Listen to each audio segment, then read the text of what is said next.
Hello, I'm Lorraine Ollie from the Los Angeles Times, and welcome to the Television Academy's Dickinson panel. Hello, everybody from Dickinson. I am so happy to talk to you again. I'd like to introduce Elena Smith, who is creator, executive producer, and writer of Dickinson. Haley Steinfeld, who is also executive producer and plays Emily Dickinson. Anna Baryshnikov, who plays Emily's sister Lavinia.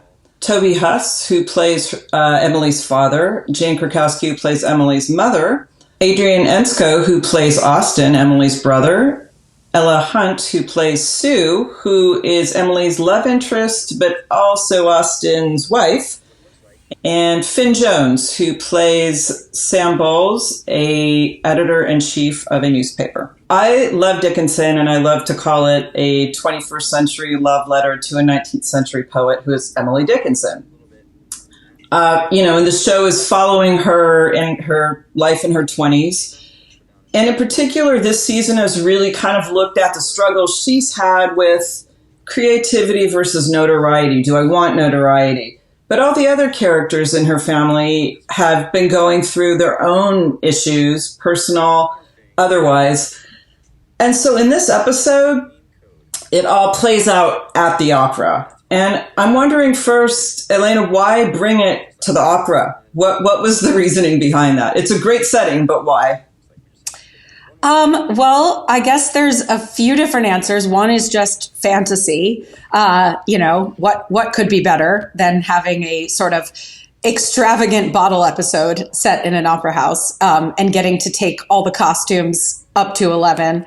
And I think also, I come from the theater world. A lot of people who work on Dickinson in production and in terms of our cast come from a theater background. And I think this was like a celebration of all of our strongest talents in a certain way. This feels like an episode where all the collaborative spirit of the show really came to the table and everyone got to bring their best. The other reason was, I suppose, that it's interesting because opera, we think of it now as being a very old-fashioned pursuit, but opera at the time of our show, which season 2 takes place in 1859, opera was brand new, and it was a new trend that had just come to America from Europe, and it was very much a kind of like status, see and be seen type of place, and if you know kind of vibes. And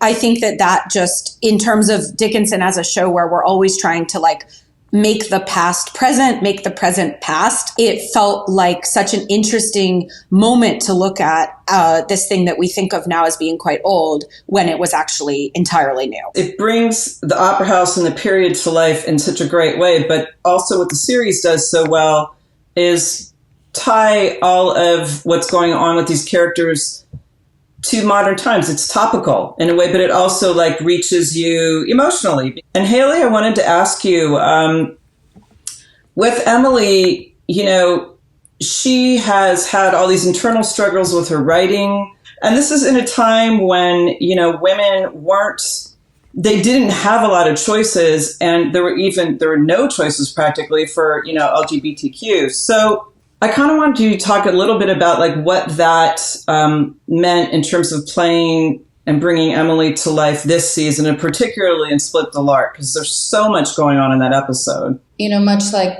Elena mentioned, this show overall is and has always been about seeing and being seen. And this is about a young woman who is living in a time where she's just completely ahead of it, and she's just very misunderstood in her current life and time and situation. In all of season 2 and a lot of in episode 6, she is searching for answers to questions about who she loves and who she's supposed to love and who she's allowed to love. And when it comes to the writing is everything. And it's a very confusing time for her, especially in this episode. But I have loved so much finding the truth and the honesty that is behind acting on what makes you feel the most true.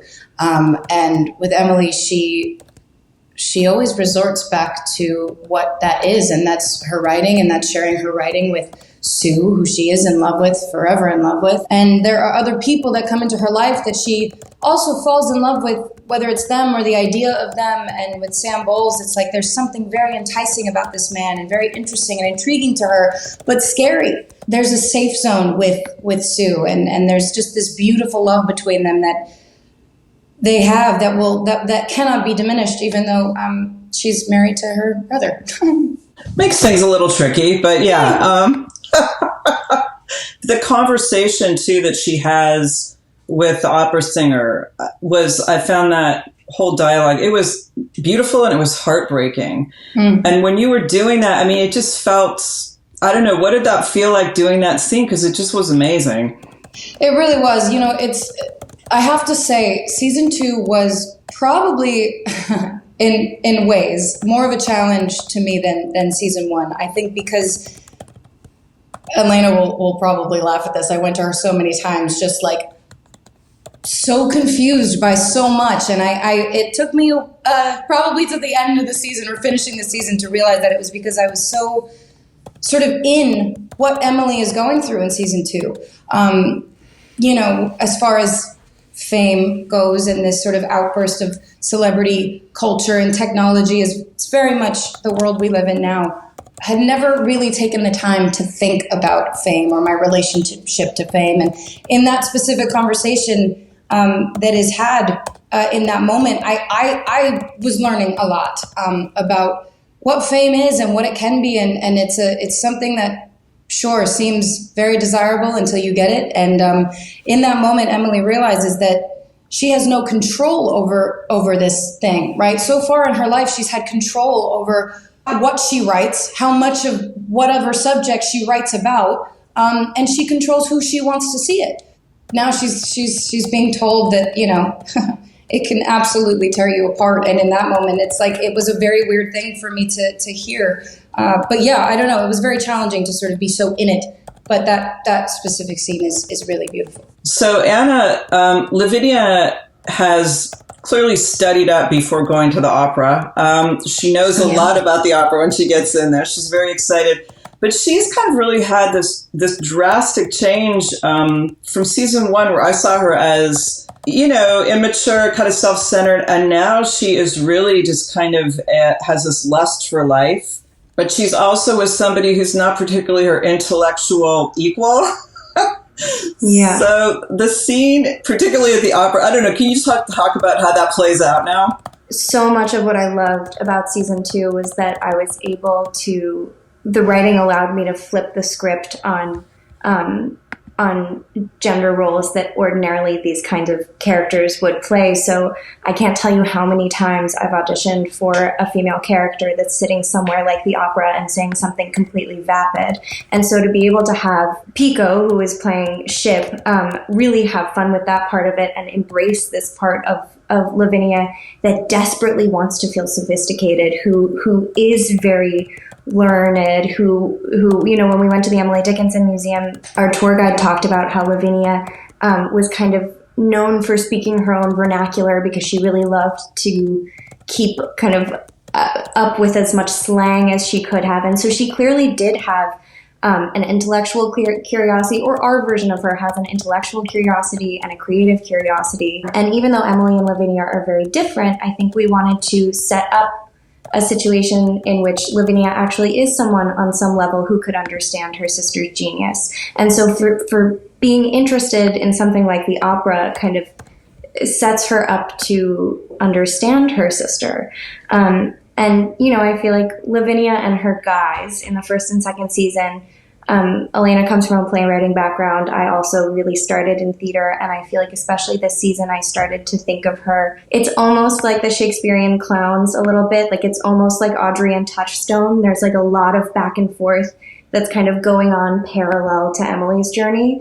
And so thematically to just play with what makes her feel powerful, if it's information, sharing information, learning things, and how much of that is a role she puts on and how much of that is her authentic self was kind of something that we've been playing with all along. The costumes, the wardrobe, just phenomenal. And Jane, that outfit at going to the opera, that was spectacular. I just have to ask you, how much appreciation, and anybody can answer this, do you have now for what people went through in that era to look good?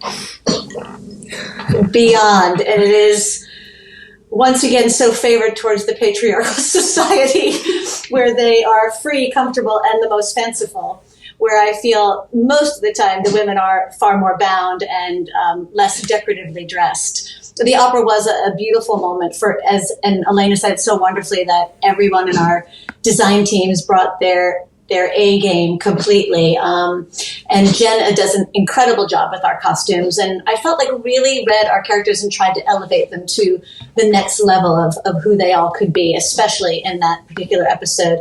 But I know it is not lost on any of us women that we are doing our housework completely bound, that we are in pain for most of the shooting of the film, as have, I know, every other actress who's been in a period drama in their corset. It's not particular just to us, but it does slam you right into the time period and the constraints of women at the time because you are so bound in these outfits. And of course, my character is quite bound in tradition.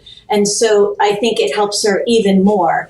Not that I asked them to make it tighter, but it feels like mine is tighter psychologically as well. Well, and just, I don't, maybe just because I have the largest waist amongst all of us, so I'm trying to pull it in as tightly as possible. I don't want to push us off of season 2, but I will just report that one of the most alarming parts of my past week, as we have started shooting season 3, was Haley FaceTiming me from set saying, okay, I'm in a corset and I'm double masked. And I'm like, oh, this is not okay. So I'm actually pretty concerned. Like, I hope we survive the making of season 3 in COVID. That's all I have to say. But we can go back now. The beauty, one of the beautiful things I think about season 2 was how Elena let all of our characters open up and question who they are and really develop. My character had such strict traditions in her heart and in her way of being that I think she was holding her own children back. And the fact that she got to embrace and be okay with who her children are and actually still show love as a parent was such were my favorite scenes and the greatest growth I could ask for a character, to be able to show that she's an okay mom, even though she may have been raised under a different time period and different traditions. For both the Dickinson parents, Toby, it's like you both have been challenged by your kids and by the times, right? And by the things changing. And it's sort of like how your characters have changed has been particularly interesting. I mean, Jane, the servitude, right? And the bound to tradition, but also resenting that, pushing back against it, but then feeling bad about it. You can see it, right? And then with Mr. Dickinson, he just was so staunch and he's softening up, but then he's also seeming to question things as well. I think it's hard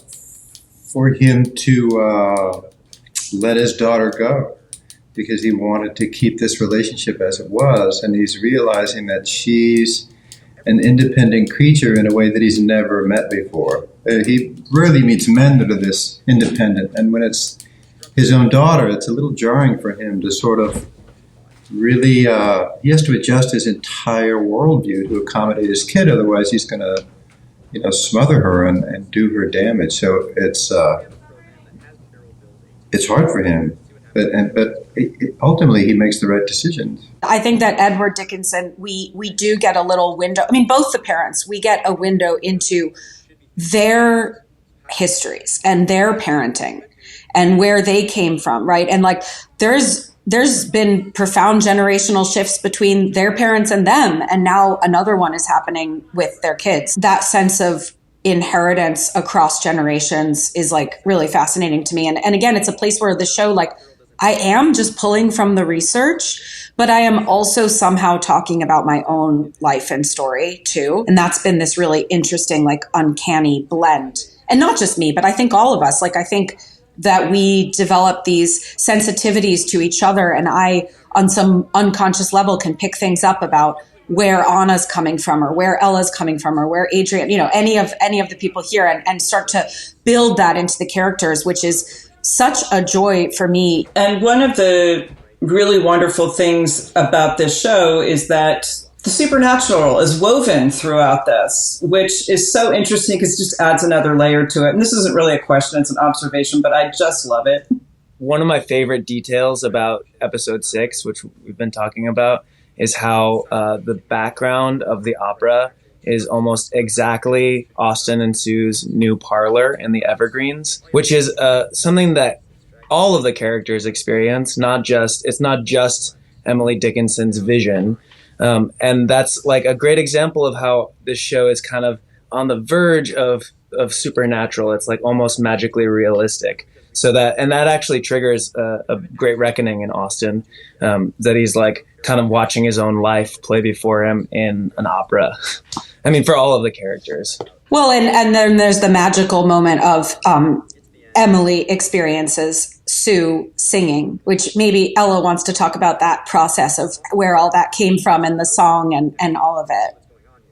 I mean, getting to sing on that stage and take an Emily Dickinson poem into that incredible setting, and also into tying it into the pop music and just contemporary music that's laced throughout the show, was such a treat. To get to both play Sue in our show Sue, but also Sue in Emily's imagination Sue is such fun, and a really enjoyable dialogue to have with Hayley, because it happens several times throughout the show of kind of carving out what that is and what that means for Emily in Emily's brain, and who that Sue needs to be. And at various points throughout the show, that Sue changes and alters as Emily processes her feelings towards her. But yeah, it was such a great honor for me to get to sing Split the Lark, and our amazing music composer team, Drum and Lace and Ian Hultquist. Wait, help me. How do I pronounce his second name? Hultquist. Ian Hultquist. Thank you very much. Just did such Ian an Drum and incredible Lace. job. Ian Drum and Lace. Thank you. Did such an incredible job taking Emily's poem and putting it into a sort of contemporary music setting. Yeah. That was beautiful. Were you nervous about getting up there and singing? I know a lot of people have issues with that. I wanted to make sure that it was a special moment, but I was in that extraordinary dress, and I really trusted the way that we'd recorded the song. And it wasn't like I was having to sing it live. We had pre-recorded it. And also, worth mentioning that Silas Howard directed that episode.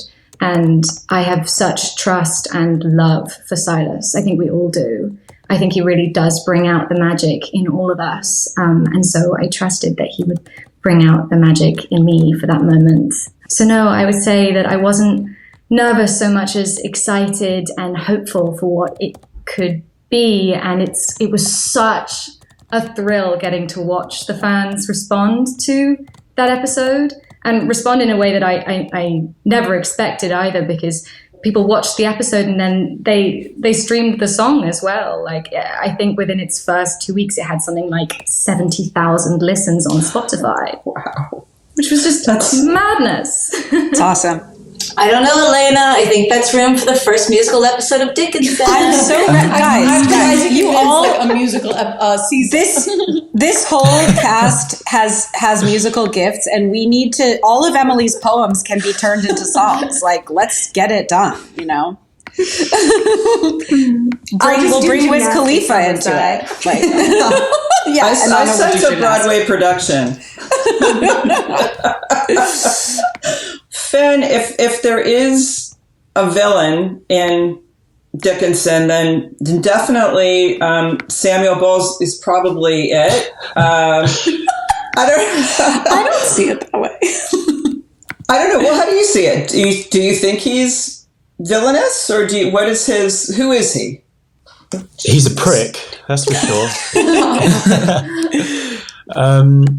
When I was playing the role, I never really wanted to kind of make him villainous. I always tried to understand his own motives from a real place. And I guess through the show, you see his perspective through Emily's eyes. So I guess he becomes villainous through that perspective. But ultimately, his decisions at the end are incredibly selfish. I think he only really cares about the empowerment of his own conglomerate, and he's willing to say anything and do anything to retain that power and expand his empire. And so, yeah, he's very selfish. He's very manipulative, especially in that episode, in episode 6. Like, I mean, that's just a crash course in how to gaslight someone. And I think seeing that, it's incredibly frustrating. And I think you really start to see how manipulative and just how much of a prick the guy But it's really interesting, is. though, because, I mean, Sue is gaslighting Sam in that episode. I think there's Interesting. Many things are going on. There's a lot going on. Yeah. And also, I don't think it is purely gaslighting from Sam either, because I do think that he cares about Emily's art. I do think he wants to uphold this incredibly creative female voice, and he does really care about her. But at the same time, he's trying to hide his motives as well. So it's very complicated. And I really enjoyed that about the character. I enjoyed that it was very nuanced and it wasn't just very clear-cut villain behavior. Like there was lots of different threads running through it. But I especially loved that scene with Haley, and the whole opera was just so elevated and so juicy to get into that. And breaking down gaslighting is a very topical issue. There's a little bit of that going on right now. Yeah. But I loved, Adrian, what you said about, like, here you are watching this opera with all these themes that are actually playing out with the Dickinson family. And then also there's a supernatural level where other streams of consciousness are playing out. So there's all these different levels of it. And at this point, Austen's going through this loss. I don't know if you could just talk about like how that was playing out for your character. Austen is really in this episode kind of dealing with the failure of the American dream for him. Like he's like, I got married, I have my house, but I'm not happy. So what's happening?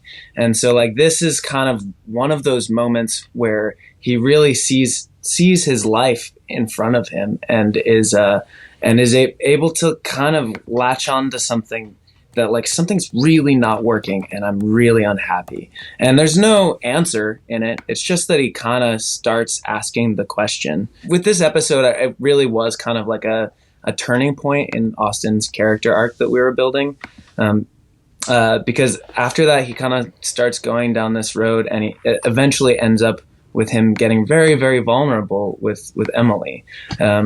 So his life is kind of falling apart, and he starts seeing it in this episode. And that's what I love about this episode is that like you kind of see the liminal space where the dream is becoming solid to Austen, and he's really seeing how unhappy he is. Any of you, but Elena particularly, can you talk about just what it took to bring a 19th century opera house to life? I mean, that had to be a massive challenge.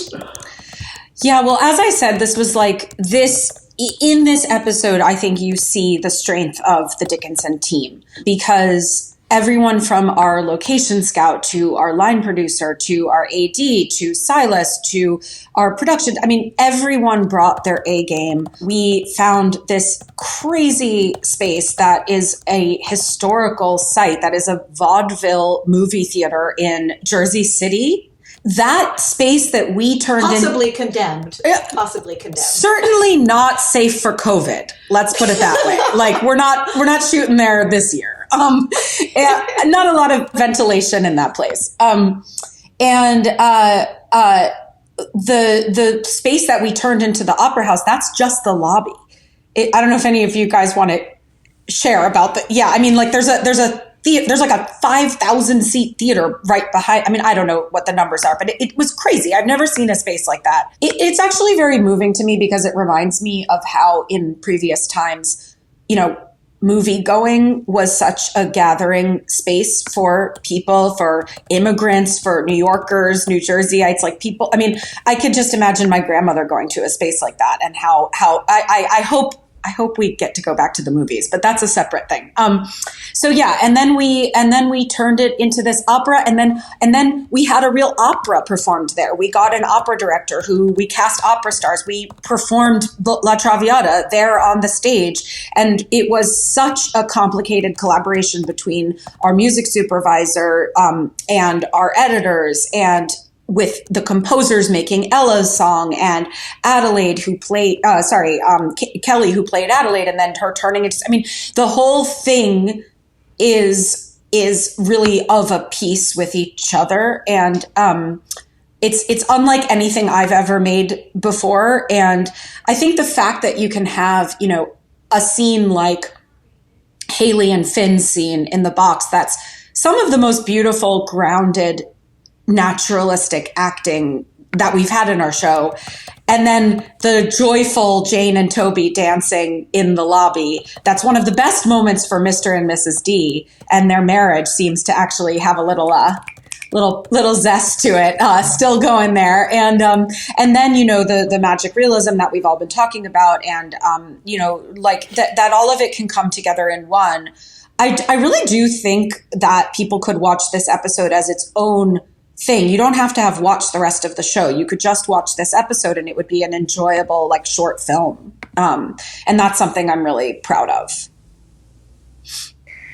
Just also, from the actor's perspective of watching the design happen, I'm always blown away by details that have been developing throughout the season that make their way into an episode like 206. Like, for example, with Lavinia, she's become really obsessed with this woman, Lola Montez. She's kind of embracing her sexuality. And so our costume designer, Jen Muller, is like, well, what if we do something that shows a lot of the shoulder? Because that's pretty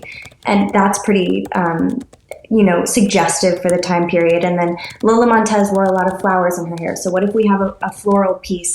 And everyone starts working together. And, you know, that part, Lavinia, that part of her through line doesn't even get mentioned in the season, but it's woven creatively through the design in this way that I just love getting to collaborate in that way as an actor, but then also looking at everyone else's costumes and picking up on those details that have been so thoughtfully added. It's just extraordinary.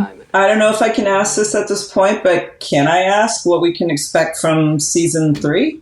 In channeling a lot of what we've all been through this last over a year now, I am just so grateful to be back and to be working on a show that I love and have so much fun making, but that says so much about so many things that are so important for us to acknowledge and be aware of. And this show has done that so well for 2 years now, and it constantly blows me away how. And I actually, I'll admit, watched season 2 as it came out, and it was so incredible to see, like, in real time, these people reacting and having these conversations, about what this show is about and what it means to them and what they're going through. And I think that it will hopefully have that same effect with this next season, because every year we dig a little deeper, we get a little more underneath the skin of it. And I think we all know exactly who we are this time around. We know these characters, at least. There's still some figuring out going on always with the Dickinsons, but I just feel very, very lucky to be back and to be with this group of people and to be telling a story that really matters. Same. Thank you for saying it so nicely, Haley, for all of us. Well, thank you so much for talking about this wonderful show, and I'm looking forward to season 3. Awesome. Thank you, Lorraine. Thanks, Lorraine. Thank you so much. Thanks, Lorraine. Thank you.